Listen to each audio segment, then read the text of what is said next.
মামা চল একটা ট্যুর দিয়ে আসি। টাকা নাই। আরে বেটা টাকা তো আমার কাছেও নাই। তাইলে ট্যুর কেমনে দিবি? আরে বেটা বন্যায় ত্রাণ দেওয়ার নাম কইরা সবাই মিলে টাকা উঠামু, তারপরে 40 থেকে 50 হাজার টাকা হইলেই সবার ট্যুরে যাওয়ার টাকা উঠে যাবো। ভালো আইডিয়া, কিন্তু কই যাওয়া যায়? যেসব এলাকায় বন্যা হইতেছে ওইখানে যামু, তারপর পানিতে স্পিড বোট নিয়ে সবাই ঘুরমু।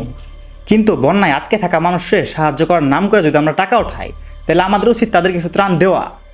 হ সেটা ঠিক। 5 থেকে 10 হাজার টাকার কিছু শুকনা খাবার কিনা কয়েকজনে দিয়ে দিননি। আর হ্যাঁ, তোর ডিএসএলআর ক্যামেরা কিন্তু নিয়ে যাইস। ত্রাণ দেওয়ার সময় পুরা ধরে ছবি তুলবো, তারপর সেই ছবিগুলো ফেসবুকে ছাড়বো। এতে অনেক ফলোয়ারও বাড়বো আর অনেক মানুষ আমাদের বাহবা দিব। হ্যাঁ সেইটা ঠিক। তাহলে চল সাহায্য করার নাম করে ট্যুর দিয়ে আসি। কিন্তু কয়জন যাবো আমরা? সবাইরে বইলে দেখ, 10 থেকে 15 জন হলে যাওয়া যায়। আরে এতজন গেলে তো নৌকায় আমরাই ভরে যাবো, তাহলে মানুষকে কেমনে বাঁচাবো?